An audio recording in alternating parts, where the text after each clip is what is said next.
have to make Africa work, then Nigeria, the largest economy in Africa, must work. I also believe that Nigeria will work better if Lagos, the fifth largest economy in Africa, works. And our administration is committed to the vision of making Lagos become the third largest economy in Africa, in tandem with some of the principles expounded in the book being launched today. I want to specifically and especially thank the Brensol Foundation for putting this launch together. Brensol Foundation, for those who do not know, is at the frontier of new ideas and innovative actions for strengthening Africa's economic performance. They have been working at the invitation of African governments since 2004 with a theme constantly engaged with a diverse range of experts, policy specialists, and senior government officials with activities focused across the three main areas: private event, policy advice, and thought leadership. The foundation has regularly brought together the world-leading thinkers and practitioners from finance ministers and military chiefs to renowned scholars and UN officials to consider ways to enhance the continent's economic growth and development. Your Excellencies, distinguished guests, ladies and gentlemen, efforts of Brentford Foundation, Brent Trust Foundation, in terms of purposeful leadership in Africa is reflected in the book, Making Africa Work, which is highly recommended for leaders and potential leaders of Africa and the world in general.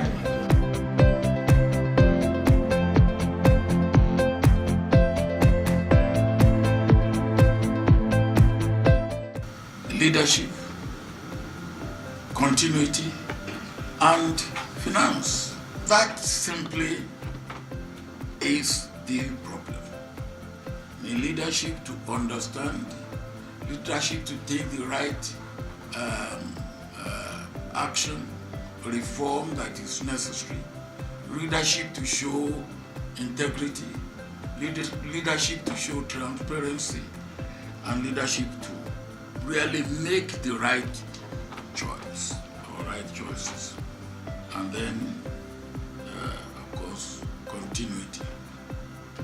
As far as funding is concerned, there's fund out there. Its fund will only come when the conditions are conducive. And the goodwill is also out there. My own experience is that, look, Nigeria was the sixth oil exporting country in the world. I asked for debt relief. Some people were laughing at me, but we got debt relief because people were they were mindful of the sincerity of purpose that we have shown. When you talk of political will, it also includes the will of not just the leaders, but the will of everybody.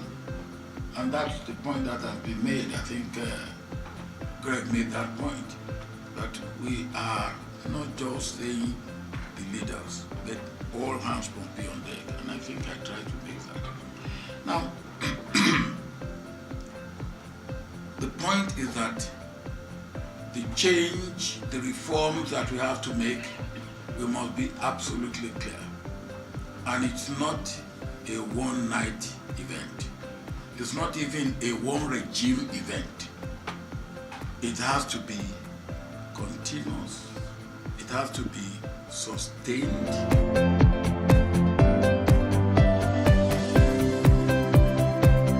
Every policy, every rule, every approach has to be looked at through the lens of job creation. And if I could just add to the questioner who asked us about why mining, not oil and gas, I mean, clearly, the President's answer is the first part, but when we were writing the chapters in the book, our question was, which activities are going to generate the most jobs?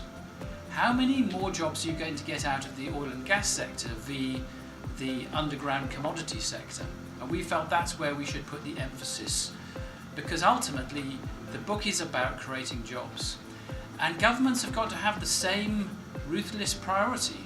They have to absolutely focus on the things that will generate employment. And that means not doing stuff. And actually, it's the conversations around not doing stuff that are harder.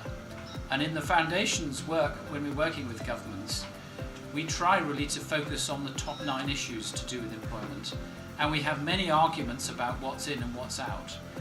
But we're arguing for that focused approach because that's what will generate the initial spark of momentum. That's what will generate success and progress. And when you achieve that, people will follow you. Thank you.